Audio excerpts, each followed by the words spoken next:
السلام علیکم ورحمۃ اللہ وبرکاتہ۔ ایک بہت ہی ضروری یہ میسج ان لوگوں کے لیے جو حج کے سفر میں ہے، وہ یہ ہے کہ وقتاً فوقتاً کبھی عازمین حج کو مکہ مکرمہ میں مجبوری میں ٹیکسی کا سفر کرنا پڑتا ہے۔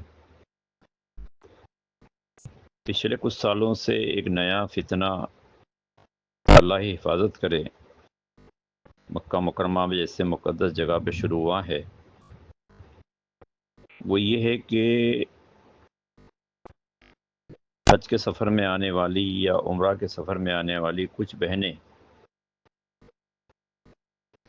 اچانک اس مقدس سرزمین سے غائب ہو جاتی ہے، اور غائب اس انداز میں کہ نہ وہ ملی نہ ان کی لاش ملی۔ ڈرتے ڈرتے یہ مسئلہ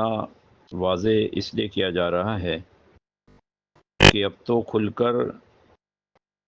لوگ کہہ رہے کہ بھئی اس کو علل اعلان عوام کو اس بارے میں چوکن نہ کر دو کہ ہماری تھوڑی سی کوتاہی، ہماری تھوڑی سی لاپرواہی ہماری بہنوں کے لیے، جان کے لیے، عزت کے لیے، آبرو کے لیے اور جان کے لیے خطرہ بن سکتی ہے۔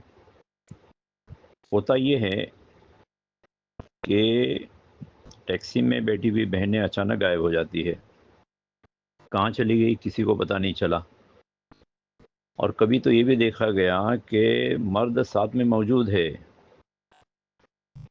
لیکن ایک ہوتا ہے کہ ہمارے یہاں ہندوستان کا رواج کہ عام طور پہ اکراماً جب بھی ہم ٹیکسی میں بیٹھتے ہیں تو لیڈیز پہلے بیٹھے گی اور جینٹس بعد میں بیٹھے گا۔ اترنے میں جینٹس پہلے اترے گا، لیڈیز بعد میں اترے گی۔ لیکن یہ ترغیب دی جاتی ہے حج کے زمانے میں کہ جب بھی اگر اللہ نہ کرے ٹیکسی کرنے کی نوبت آوے تو پہلے مرد بیٹھے بعد میں لیڈیز بیٹھے، اترنے میں پہلے لیڈیز اترے پھر جینٹس اترے، مرد اترے۔ ورنہ کبھی ایسا ہوا ہے کہ دونوں ساتھ میں سفر کر رہے ہیں اور لیڈیز اندر بیٹھی ہے اور ٹیکسی والے کو پیسے دینے کے لیے چھٹے نہیں ہے، جینٹس نیچے اترا، چلو میں دکان میں سے چھٹا کرا لوں، اور وہ دکان میں گیا جب تک وہ ٹیکسی وہاں سے غائب ہو گئی۔ کبھی ایسا ہوا کہ راستے میں ٹیکسی تھوڑی سی کچھ گڑبڑ لگی یا بند پڑ گئی، ڈرائیور نے ریکویسٹ کی صاحب ذرا، حاجی صاحب ذرا تھوڑا سا دھکا لگا لو، گاڑی میں تھوڑی خرابی ہے، اور حاجی صاحب اپنے حجن کو ٹیکسی میں بٹھا کے نیچے اترے اور پیچھے سے دھکا لگانے کے لیے دھکا لگا رہے تھے تو ٹیکسی نکل گئی اور غائب ہو گئی۔ یہ ایک بہت نازک اور ایک فتنہ جو ہے کچھ سالوں سے مکہ میں چل رہا ہے۔ کون کر رہا ہے، کیوں کر رہا ہے، کیسے کر رہا ہے، یہ تو اللہ بہتر جانے، لیکن ایسے مقدس سرزمین پہ یہ فتنہ ہونا یہ ہمارے لیے شرم کی بات تو ہے، لیکن ساتھ ہی ساتھ ہمارے لیے احتیاطی پہلو ہر سال جو ہے۔ اب تو حج کمیٹی بھی کھل کے گئی تھی، وہ علل اعلان اپنے ٹریننگ پروگراموں میں حاجیوں کو سمجھا دو، اورینٹیشن میں حاجی کو بتا دو کہ کوئی بھی بہنیں جہاں تک ہو سکے اکیلی سفر نہ کرے،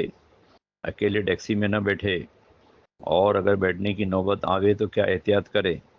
اور جہاں تک ہو سکے مردوں کے ساتھ ہی ٹیکسی سے سفر کرے، اور مرد بھی اگر ساتھ میں ہے تو بیٹھنے میں اور اترنے میں اتنا احتیاط کرے کہ کسی حال میں، کسی مجبوری میں کچھ دیر کے لیے بھی یہ بہنیں ہماری ٹیکسی میں اکیلی نہ ہو، تاکہ ان کے لیے ان کے جان کا، عزت آبرو کا اور وہ خطرہ پیدا نہ ہو۔ تو یہ احتیاط ایک مجبوری میں میسج دیا جا رہا ہے، گھبرانے کی ضرورت نہیں ہے، لیکن احتیاط کی ضرورت ہے کہ ہر سال، ابھی نہیں، ہر سال کچھ نہ کچھ کیسز ایسے ہو رہے ہیں کہ وہ ہمارے حجی صاحبان جو اپنے حجنوں کے ساتھ میں حج میں گئے تھے، بیچارے روتے دھوتے وہاں سے اکیلے واپس آنا ان کو پڑتا ہے،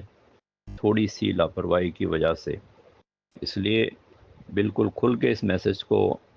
ہم نے وائرل کیا ہے تاکہ اس معاملے میں خطرے کو سمجھے، اور چاہے ہماری عبادت کم ہو لیکن احتیاط کے ساتھ میں ہو،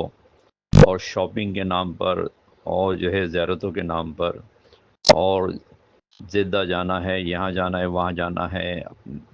اپنے مارکیٹنگ کی شوق کو پوری کرنا ہے، اس بنا پر کچھ بہنیں ضد کر کے جو ہے اپنے جان کو خطرے میں ڈالتی ہے۔ ان سے عاجزانہ گزارش ہے کہ وہ اپنے آپ کو اس خطرے کو محسوس کرتے ہوئے اپنے سفر میں پورا احتیاط کرنے کی کوشش کرے، تاکہ ہمارا سفر احتیاط سے ہو۔ مبارک سرزمین پہ اللہ نے ہمیں بلایا ہے، حج کے لیے بلایا ہے، تو ہم اس سفر کو مبارک بنائیں، احتیاط کریں، حفاظت کے ساتھ میں جائے، اور حفاظت کے ساتھ میں اللہ پاک ہم سب کو اپنے گھر واپس لوٹائے۔ السلام علیکم ورحمۃ اللہ وبرکاتہ۔